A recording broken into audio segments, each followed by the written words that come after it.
because I'm the chairman of the Committee on Disability Matters in your house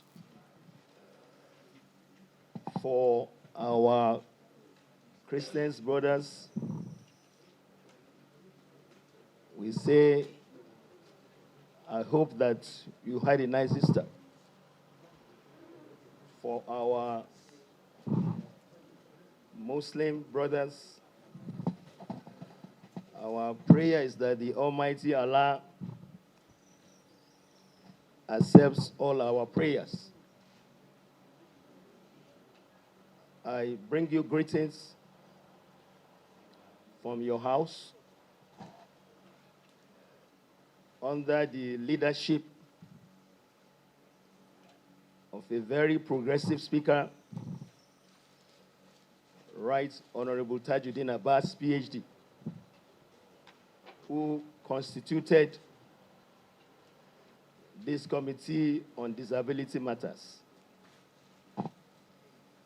And the jurisdiction of the committee includes oversight on all matters affecting 35 million persons with disability in Nigeria, as well as the senior citizens of Nigeria. We are very grateful that by the grace of Allah and Allah's guidance, He made me the chairman of the committee.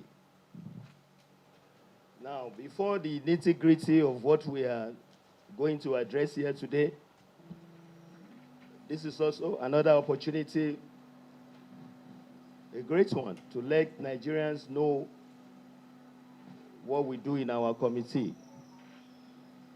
As you are aware, the Constitution created the legislature and gave the legislature its powers. The power to make laws, the power of oversight and representation. It is important to know that the House doing its job, the National Assembly doing its job, passed the Disability Act 2018, which was signed by President Buhari in 2019. And this is the law of the land. And that it also gives the National Assembly the power to oversight that law. We would like that to be clear to Nigerians. And the law is very clear, especially in view of what we want to discuss. I'm not going to go through all parts of the laws, because I know as media persons, you already have the law. But this is for the benefit of our folks who are not aware of the law. Section 1 of the law, prohibition of discrimination and awareness programs. In subsection 1, he said, and I quote, "A person with disability shall not be discriminated against on the ground of his disability by any person or institution in any manner or circumstance." I'm going to repeat that. A person with disability shall not be discriminated against on the ground of his disability by any person or institution in any manner or circumstance. Of relevance, if you go to section 2, which is just the two sections I will mention, because I would like to get a few questions from you. In section 2, a person with disability has the right to access the physical environment and buildings on an equal basis with others. Our discussion today is not about favor or charity. It is the law of Nigeria that a person with disability has the right to access the physical environment and buildings on an equal basis with others. The law also talks about transportation, aviation. The law talks about education, health. And it talks about equal opportunity in employment. There's a quota that for every employment done in the borders of Nigeria, at least 5% of persons, at least 5% of the recruitment must be persons with disabilities. So that's the law, folks. It is also important to recognize what the Abbas House, that's our speaker, has done since we've been there. For the first time in the history of the House, you can see, he approved the presence of sign language interpreters in the parliament. That has never happened before in the history of this National Assembly. Under the Abbas House, there have been 3 motions moved by our committee, which I'm sure you are aware of them, that were voted for and passed. And most of them centered on implementation, investigations of compliance, of MDAs, of public buildings, to the Disability Act. So that's, I would like our folks out there to be aware of. Now, going now to this germane issue, which has been necessitated because there's so much outcry and calls and presentations from Nigerians about this particular incident. I will state before I read my text that we as law-abiding folks, as the third arm of governance in Nigeria, understands that where there are allegations, there will be other side of the story. So we have not made judgment on the matter. Adebola and KFC outlets misdeeds. A wake-up call. This is something that will be passed around to intensify efforts for the implementation of the Disability Act. Good afternoon once again, ladies and gentlemen of the press. And I welcome you back from the Easter holiday.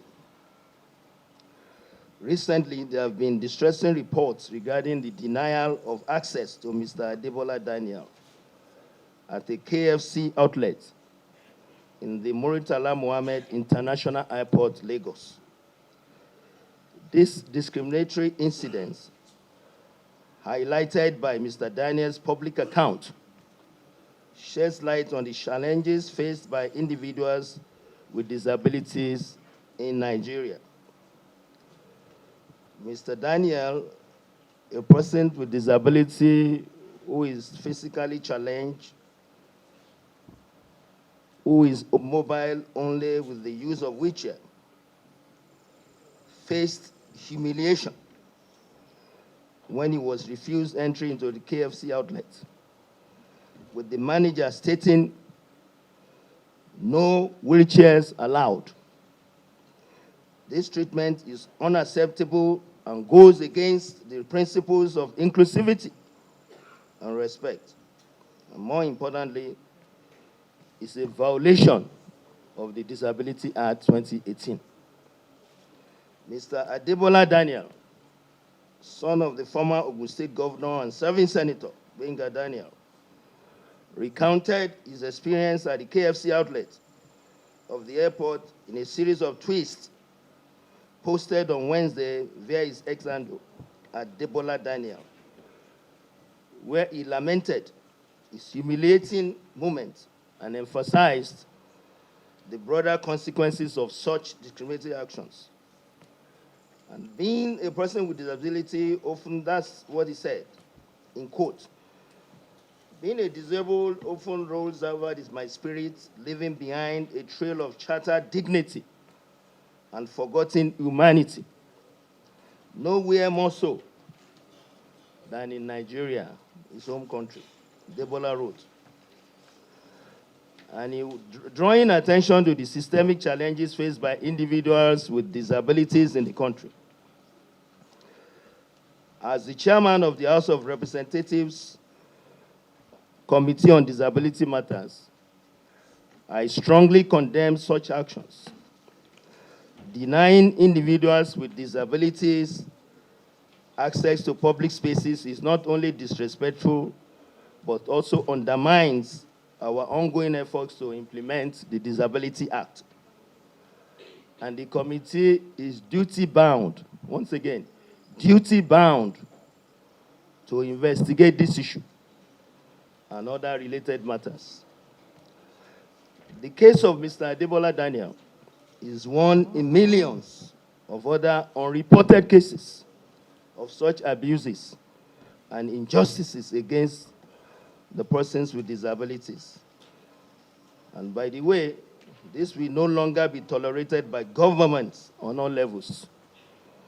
Any establishments within the shore of our country, irrespective of owner's status, should take note.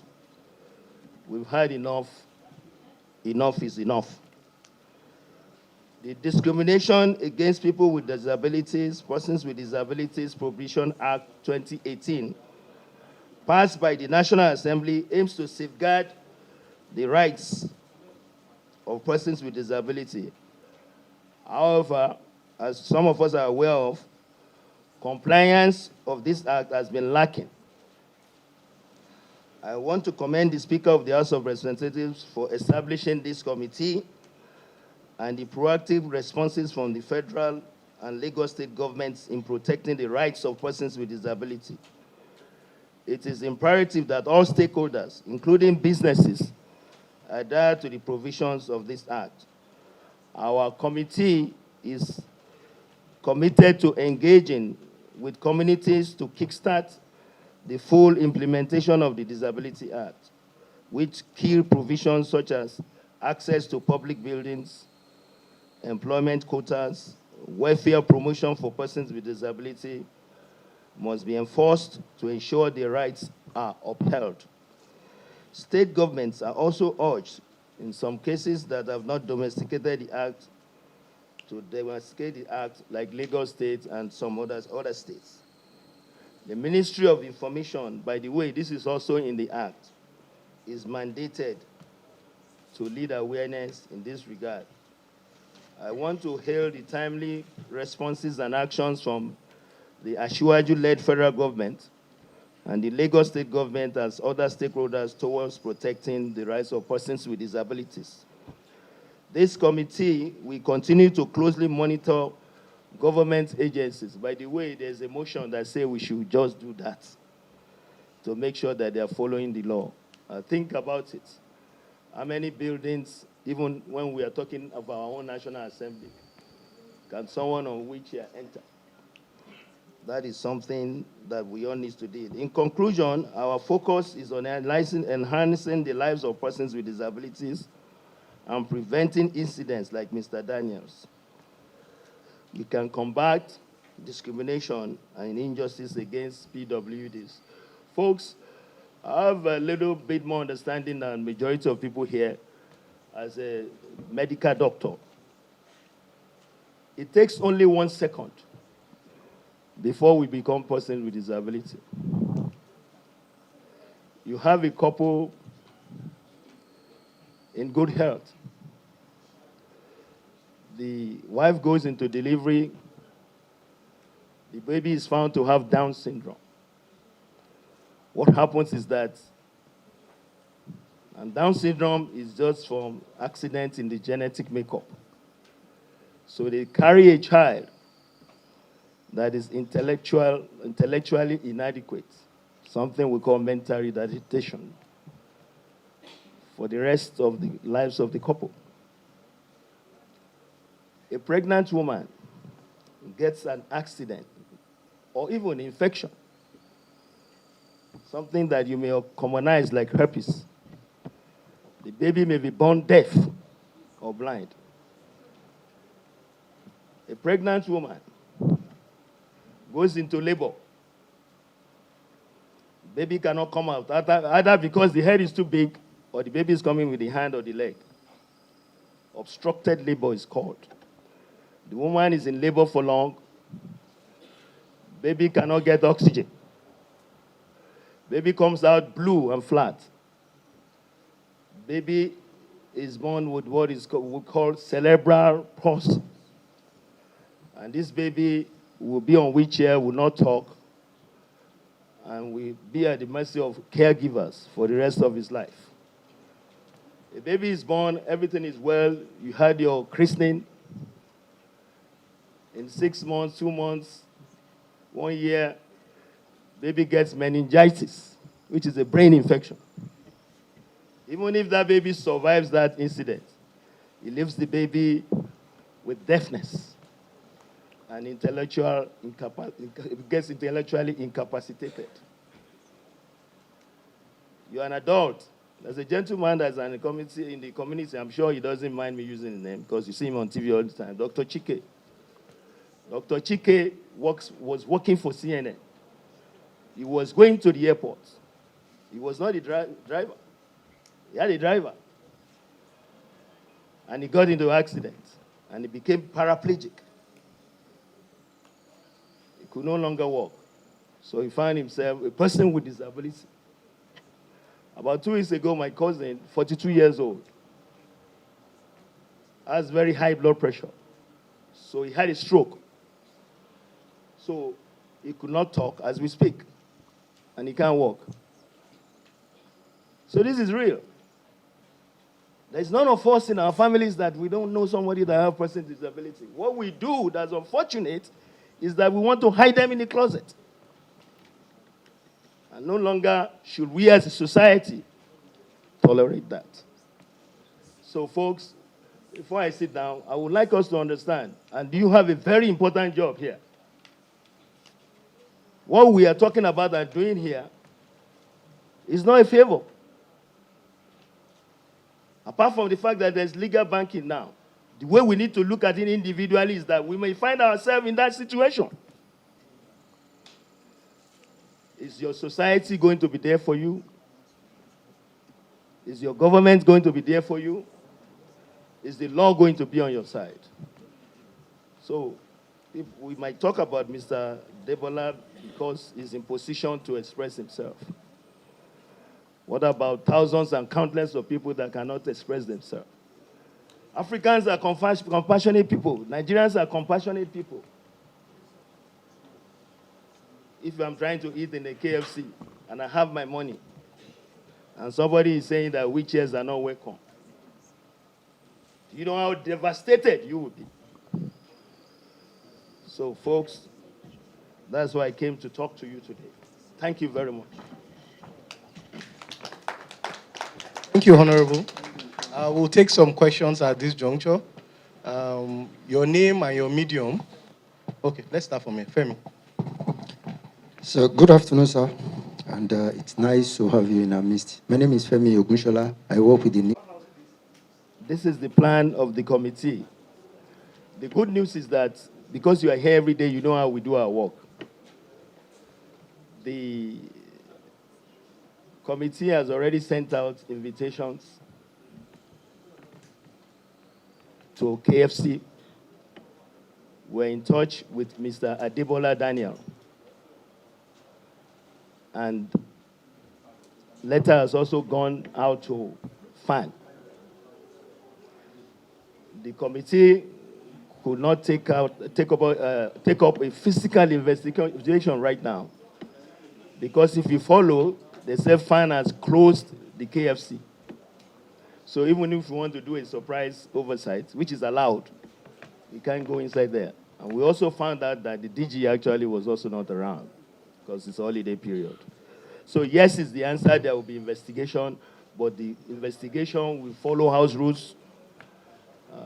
On investigation, this is what we have done on the investigation. We've gone to the floor to move the motions for the whole House to give us the authority to investigate compliance. and that has been done. So we have the authority now to do what we are doing. That is on investigation. Now, somebody talked about penalties. Yes, you're absolutely right. There are penalties, there are sanctions when you violate the law. But the way I will approach it is from the first part that you said, because you covered about 3 areas.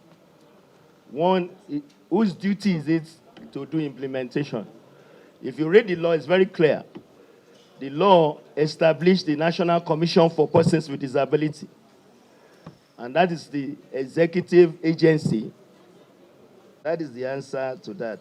Now, implementation as a whole, we understand that they have a role, we have a role. Our own role is that when we start the investigation of the MDAs, for example, now, or the NASS, we have a checklist, we have the laws in the books. We're going to ask them whether they have complied, just like the way we do budget defense. That's coming up, which you are going to be there to cover it. But understand one thing. The law also created a moratorium because it knows that businesses are involved. We can't just wake up overnight and say, okay, Bank of Industry or Zenith Bank, from today on, a person on the wheelchair should be able to enter your bank. So that was why there was a moratorium. And by the way, to also answer some of the questions, the moratorium ended in January. So all we could do in the past 5 years was just to do suasion, like my brother here will say, to talk to them, to do awareness that they should do the right thing. But that is gone now, because that moratorium is gone since January. So this is the time for us to actually be more emphatic. Lip service, yes. I'm sure you have interaction with our members all the time. Some of you have been here years. This is the first time I've been here in your midst. But you can see that it's a round peg in a round hole. I spent about 5 years out of my 27 years of practicing medicine in the US on disability assessments. I know what we should do. Anybody that's satisfied to be a person with disability will have a card. And with that card, all the doors will be open to transportation, to health. And by the way, they're in the law. So this is not going to be lip service because we are very committed. You can see we are not even resumed and we're here. So it's not going to be lip service and it's going to be the way things are as usual. Somebody talked about, and I've heard that a lot too. Are we doing this because it's because of it's Mr. Adebola Daniel? And by the way, he doesn't even want to be out there. He's even reluctant to come. But get something straight. When God is going to intervene in your life, it does not come from heaven to come to your house. He sends someone to you. And all your prayers will be answered. All the doors will open. This is what is related to what is going on. You can say it's happening because of him if you have not been paying attention to our committee. But I'm even willing to accept that, to give you that benefit of the doubt. That if it's happening because of him, so be it. If it's Adebola Daniel that will make our folks to be able to enter Zenith Bank, enter Access Bank, and all banks, it's a badge of honor for Mr. Daniel to have. That's my response to that. Thank you very much for the question. Good afternoon, ma'am. The Persons with Disability Act is one key act that needs urgent implementation, as there is a window for the establishment of access areas for persons with disabilities to access. I learned that the implementation of that act was supposed to be the enforcement of that law Right. in January, and a lot of people were not able to get that access point done in their buildings and in their offices. Now we have an issue of the KFC event. This has further brought the discussion for the enforcement of this law. Now, what do you have to say concerning this? First and foremost, this law was enacted in 2018, signed in 2019, precisely January 17th, and it had a 5-year implementation moratorium for people to understand it. A commission was also created. Now, in all the years that the commission has existed, funding has not been provided adequately. I didn't say funding was not provided, adequate funding. Because when you say 5-year moratorium, it is expected that all the organs of the media that is supposed to make this law understood and known to people was, I agree, it may have not been done properly. We in the disabled people organizations, DPOs we call ourselves, that is the NGO part of us, we have been doing some of this advocacy, all right? So, all said, ignorance of the law is not an excuse to flout a law. Work needs to be done. The office of the special assistant, senior special assistant to the president on disability is an office begging to be funded. In this year's budget, that office has 0 budget. No. So in a case like this, for example, how will that man function? The commission itself, I keep saying it, the law says that the commission or the law in its entirety makes provision for at least 5% of opportunities and employment and everything. At least 5%. If we have a country of 28 trillion naira budget and you give 5% of that, you give 10%, that's about 2, do the mathematics. You understand? That's 2.8. Go down and make it 5%. If you spend that amount of money, everybody will know. But I thank God that even though we did not have the money and the voice to implement it, they had to take the voice of Adebola Gbenga Daniel, the son of a former governor. People will say, oh, is it because he's the son of a former governor? I say, first, he's a person with disabilities. Injury to one is injury to all.